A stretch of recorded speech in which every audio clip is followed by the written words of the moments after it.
My name is Garrett Sheehan. I'm President and CEO of the Greater New Haven Chamber of Commerce and part of our capital report talking about the issues before the legislature as we get to the end of the legislative session.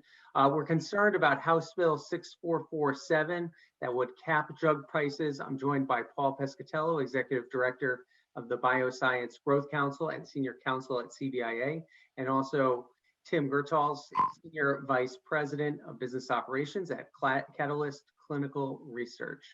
Paul, let me start with you. Earlier this year, I testified against House Bill 6447. In New Haven, we have a lot of growth in the bioscience sector. We're really concerned that a bill like this could halt that. Tell us a little bit about the bill that's under consideration right now. So this bill 6447 would establish price controls on drugs in Connecticut. It would be really an unprecedented move. Similar measures have been tried other places. They've failed every place they have been. 3 times in Massachusetts, this legislation has failed. But as you know, setting price controls, when you do that, you get less of whatever it is you're doing.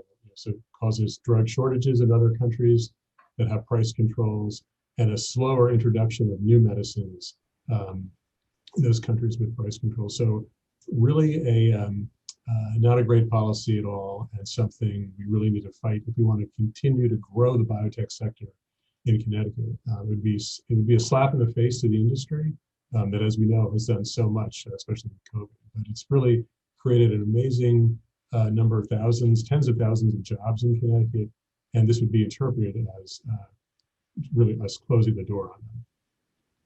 Paul, I speak with a lot of small businesses and a lot of businesses who are concerned about the price of healthcare and the cost. Is this something that would help that, or is this going to be a real solution in that area? No, this would be counterproductive. I mean, it would. So employers are trying to provide quality health insurance to their employees, and as I mentioned, this bill would cause shortages and slower introduction of new medicines, which obviously is what patients want, and therefore it would be counterproductive to what employees want. It would be an administrative mess for employers trying to deliver the drugs and the new introduction of medicine. So something, not a solution at all, counterproductive.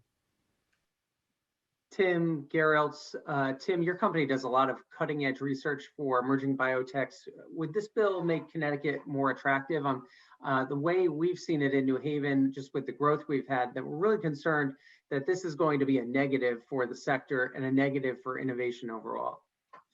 Yeah, absolutely, Garrett. Paul alluded to this, but the cost of developing drugs is staggering. Nearly $3 billion over 10 to 13 years time, just on average.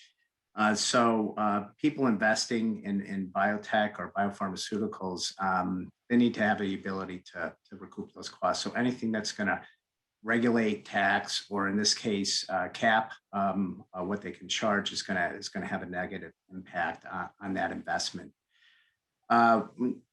One of the things that's critical here, I mean, biotech and biopharmaceuticals is one of Connecticut's foundation pieces, right, for economic development. State, Paul mentioned we've created tens of thousands of jobs. My company started before it became Catalyst Clinical Research back in 2005. So we've grown in the state, and part of that is our location up here in the Northeast. There's a ton of biotech up here. So this will not be viewed as a positive state in any way, and certainly in the biotech arena. And Connecticut, in some respects, already struggles. Its image as a business-friendly environment is already struggling. So this certainly wouldn't help it in any way. As it relates to innovation, it definitely would stifle innovation, and it goes far beyond just regular manufacturers.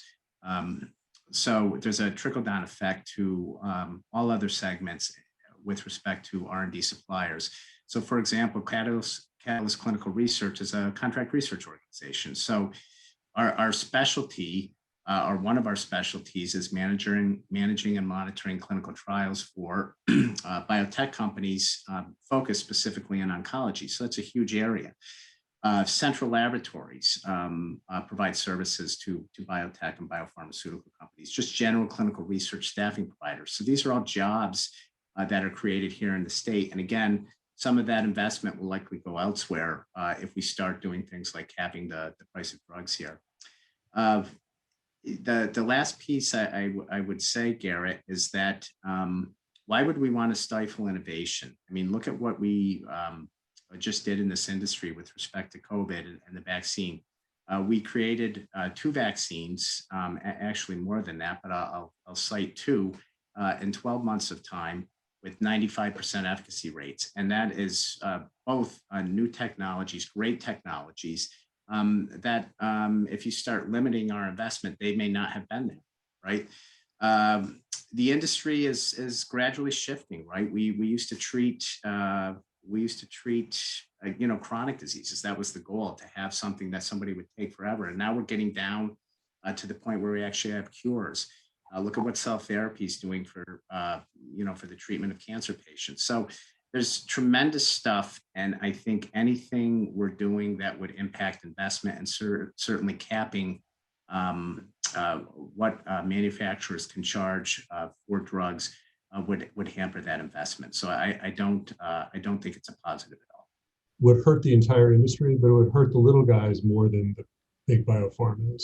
So the small biotechs, the struggling biotechs, the ones that we're trying to build in Connecticut to get a more robust cluster of startup companies, those companies depend on venture capital financing. And the venture capitalists put their money, the $2.7 billion to $3 billion it takes to develop a new drug.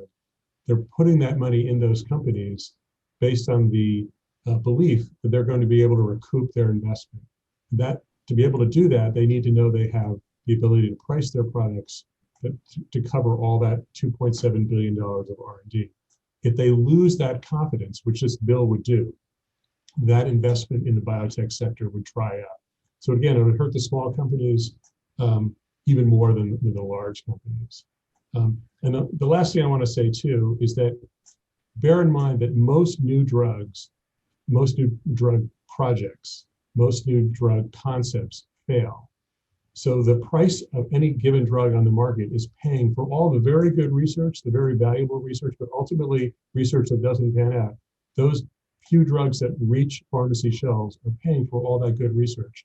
All that research that doesn't pan out, there's no government money that pays for it. No nonprofit reimburses the companies for it. It's all from the companies and their investors. And this bill would undermine that investor confidence and would be very detrimental to the sector.